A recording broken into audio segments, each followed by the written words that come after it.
Let's take a virtual tour of my smart home.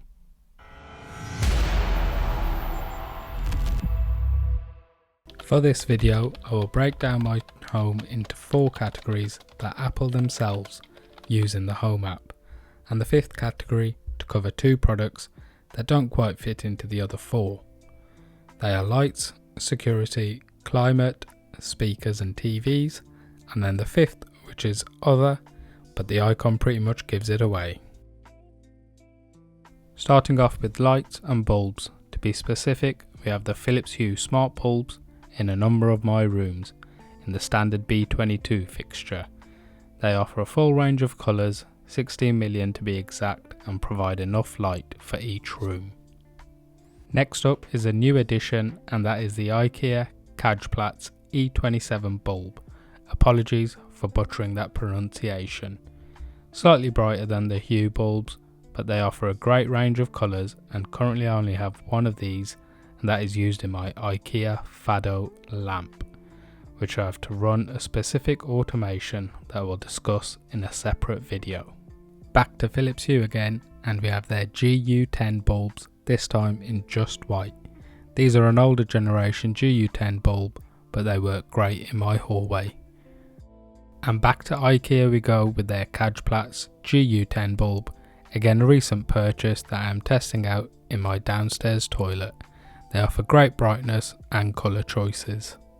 On to fixtures now, and one of my favourite lights in the house, currently thanks to its sleek modern design, is the Hue Tento light fixture, which I have 2 of in my living room. Extremely bright and dimmable to set the mood in the evenings. As they are a Hue product, you can expect 16 million colours. They blend seamlessly into my ceiling. Jumping outside now, and we have the Hue outdoor floodlight, a good outdoor light that helps illuminate your surroundings when it's dark.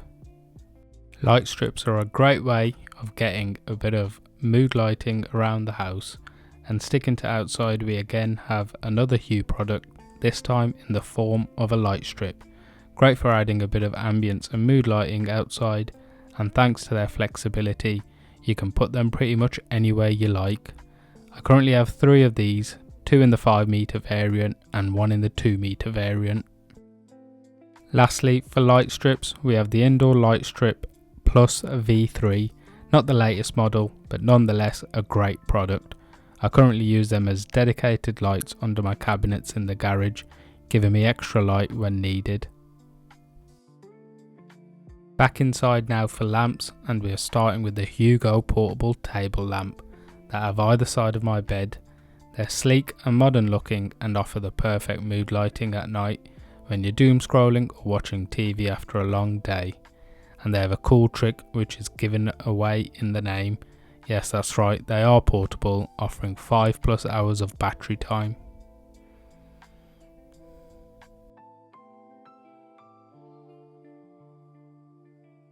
Another Hugo light with the same trick, but this time as an accent light. This is a great night light for my kids as it dims down low enough to not be a nuisance and keep the kids away, but offering enough brightness just so they can see where they're walking. And the added bonus of having the 16 million colours. To assist with controlling the lights, I have a few Hue dimmer switches, specifically the V2 models. There are 4 buttons which allow 4 actions to be created in the Apple Home app, and although these buttons have icons already on them, they are not restricted to them actions within Apple Home, but you will lose the smooth dimming feature on the middle 2 buttons, so I choose to run these within the Hue app for greater flexibility.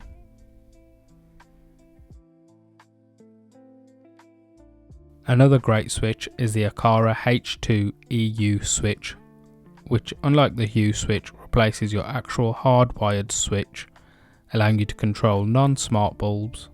One thing to note is these are not designed to work with UK back boxes, hence why their fit isn't perfect. These are tailored to the EU market, and I'm hoping they do release a UK version soon. If you haven't noticed, I have been in IKEA shopping their new smart home range, and this is the Bill Razor dual button remote. The illustrations have been drawn on myself, and that is because I use this switch to control my smart lock. With 2 buttons on the remote and up to 6 configurable actions through the Apple Home app, the remote offers great flexibility. I also have the Bill Racer scroll wheel remote, which is used in my office to control scenes dedicated to my Hue lights at the back of my monitor. Although there are 9 buttons in theory and up to 21 configurable actions, you are limited to only 3 buttons, being 3, 6 and 9 actions in total. Apple Home Authority has a really good video which explains this in more detail, so check that out. Motion sensors are a good way of automating lights to turn on and off in the house, and I have 3 Hue motion sensors, 1 on each floor, that control my hallway lights, especially useful for when you are making them midnight runs to the kitchen. And again, I have recently purchased an IKEA MIG spray motion sensor, which I am testing out in my downstairs toilet. The IKEA sensor offers the same reliability and performance that I have become accustomed to with the Hue sensors. Moving outside again, and the sensors changed to Hue outdoor motion sensors, offering greater protection against water damage. They can control all of my outdoor lights, 1 at the back which controls my floodlight and light strip, and 1 at the front controlling my porch and driveway lights, which are also light strips and floodlight. And the last product for sensors are window and door sensors, which again offer great automation when you simply open and close windows or doors. I've recently purchased the IKEA MIGBIT window and door sensor to use on my loft ladder and garage door, which link the 2 Aqara switches I have, allowing the lights to turn on and off depending on the door's current state of being open or closed. To recap, I only really have 2 brands, Hue and IKEA, mainly due to the reliability of how they work with Apple Home. It's not often I come across an issue, and when I do, it's a fairly simple fix. There are plenty of more lights and sensors I would like to add, such as the Aqara FP300 presence sensor to control Hue or IKEA GU10 bulbs in my kitchen, but for the time being they will have to wait.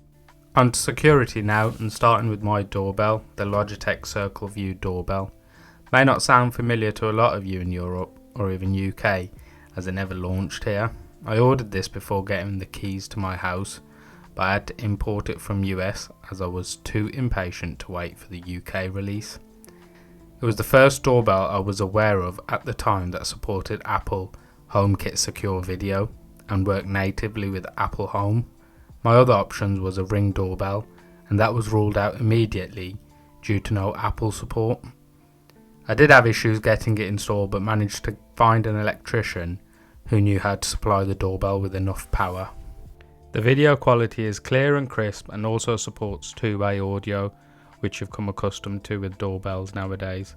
The doorbell has worked flawlessly the past 4 years, and I'm no rush to upgrade. When it does come time to upgrade, I'll probably go with the Aqara G400, as that has the exact same features that I'm looking for. For cameras, I have 3 Eufy 2C cameras in total dotted around, ensuring I get the best coverage in the garden, front of the house and side of the house. Another product I was keen to get straight away, as the camera integrated with Apple Home seamlessly through the Homebase 2 and offered HomeKit Secure Video. As time has gone on, the reliability of the cameras has fallen, and I think I will be upgrading these soon, with my eyes on, again, the Aqara G5 Pro PoE cameras. I plan on doing this over summer and giving you my feedback compared to the Eufy 2C setup I currently have. Although I have the solar power add-on for the cameras, they still struggle to hold their charge and are pretty much dead 3 to 4 months of the year unless I manually charge them. When they do work, they offer clean, crisp video at 1080p resolution. One of my favourite pieces of smart tech I have is the Aqara U200 Smart Lock. I must admit I'm a huge fan of Aqara products, and I think they are at the top for tech and innovation currently when it comes to smart home products. The U200 has been reliable the past year I have owned it, and Apple Home Key is an effortless way of unlocking your front door.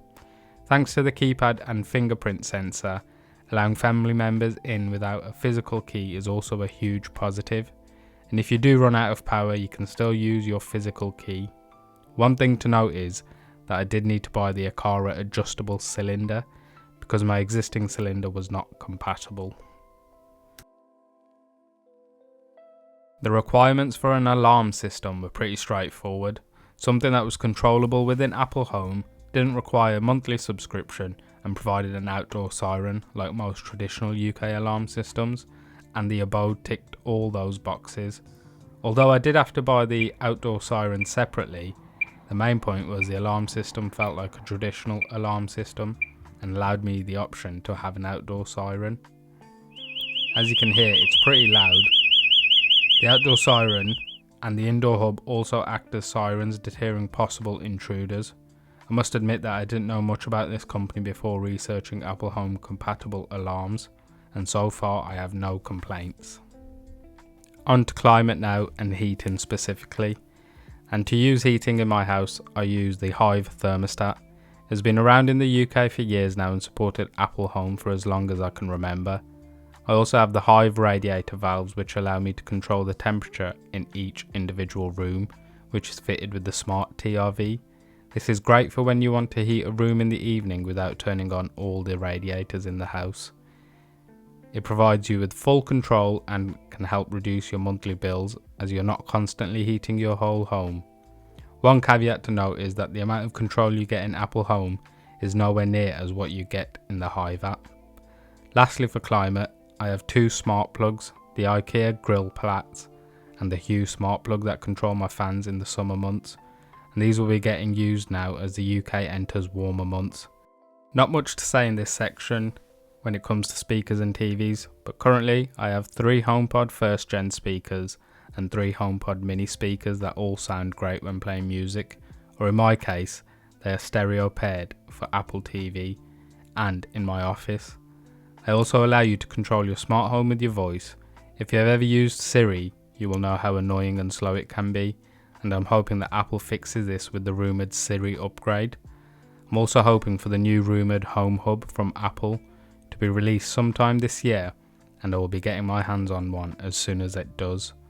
Lastly, I also have the Apple 4K 3rd Gen TV, which is my go-to media player and my main thread border router.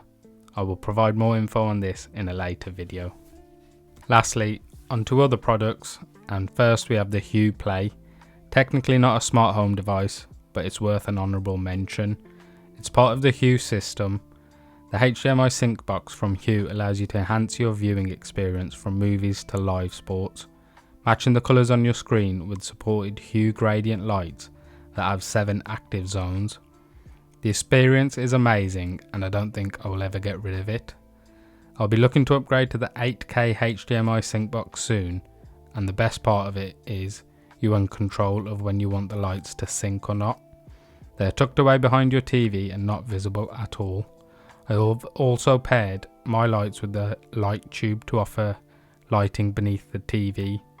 One thing to note is that this is not controllable within Apple Home.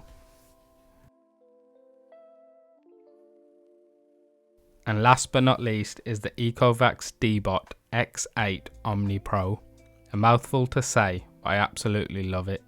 Offering vacuuming mopping with a base station for charging and holding clean and dirty water.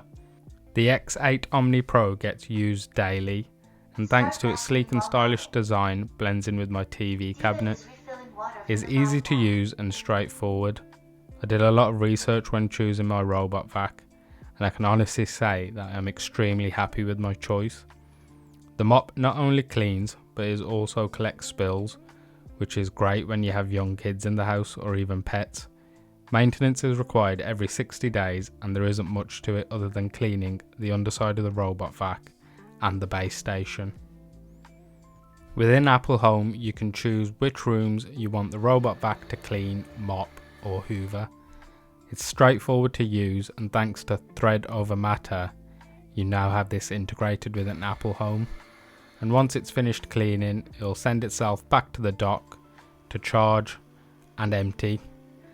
And when it's in the dock, it'll also perform a clean cycle on the mop head, so it doesn't produce any mold. Start charging.